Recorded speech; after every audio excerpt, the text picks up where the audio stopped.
Alhamdulillah, akhirnya sesi terakhir dari mediator terselesaikan, dimana memang sungguh luar biasa para pesertanya, bahkan sudah menjadi profesor juga ada, lawyer aktif ada, pemilik paralegal ada, orang di kampus Untar juga ada.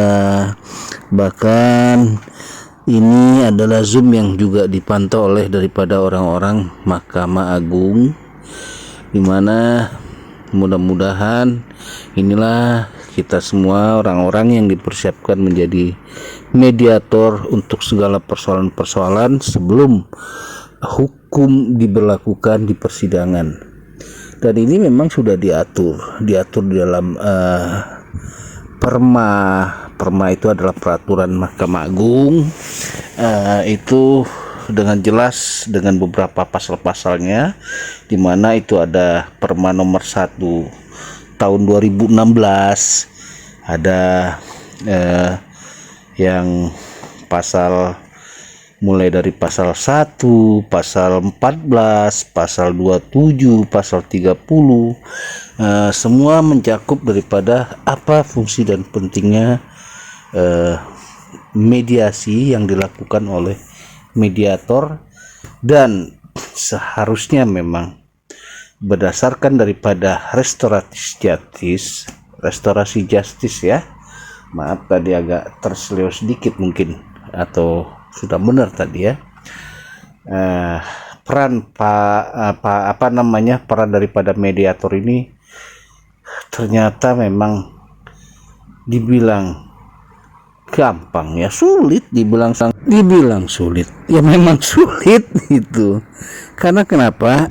Di sini memang berpadunya segala ilmu sebagai seorang mediator, ilmu psikologi, ilmu hukum, di mana yang perbedaannya itu adalah kalau lawyer itu dengan kami para mediator yang juga mempunyai ilmu lawyer atau ilmu pasal-pasal atau hukum, adalah lawyer itu dia adalah lebih mementingkan bagaimana kliennya bisa dia bela secara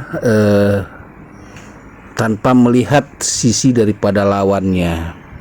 Jadi memang lawyer itu memang ditugaskan untuk membantu kliennya, tapi mediator itu bagaimana bukan melihat dari sisi itu sebelum persidangan, di mana kita mediasi, kita mencoba memberikan pemahaman di mana akhirnya keputusan daripada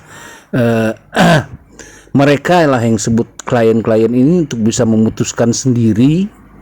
Mana keputusan mereka ini sendiri ini adalah kesepakatan mereka berdua, di mana mereka lebih berpikir tentang ke depan, menghilangkan rasa ego, rasa marah, terutama untuk yang biasa di bisnis, di kasus-kasus perdata lah. Karena kenapa?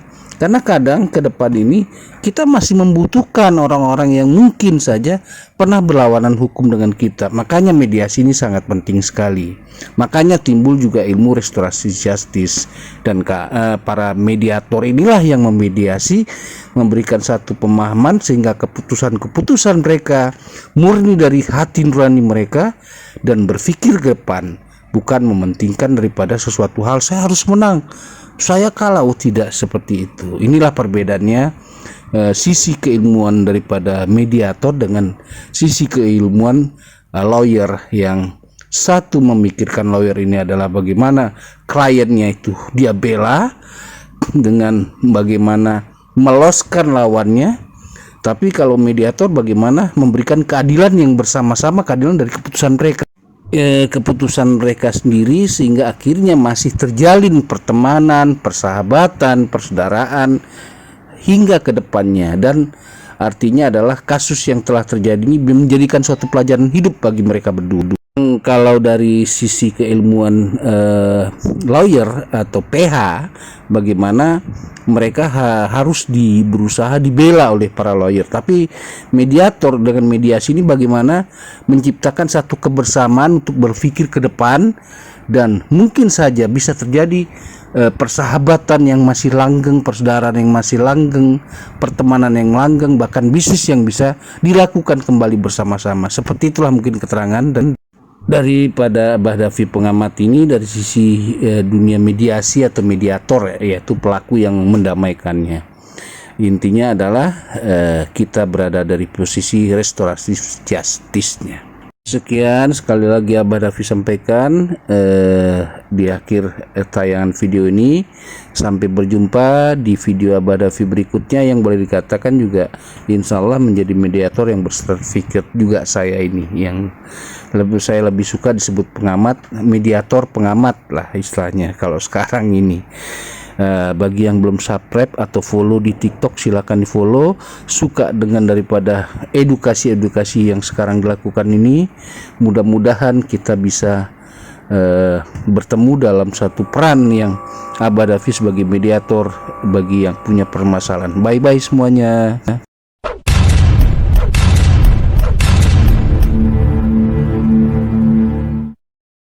Pers, La, OSM Group.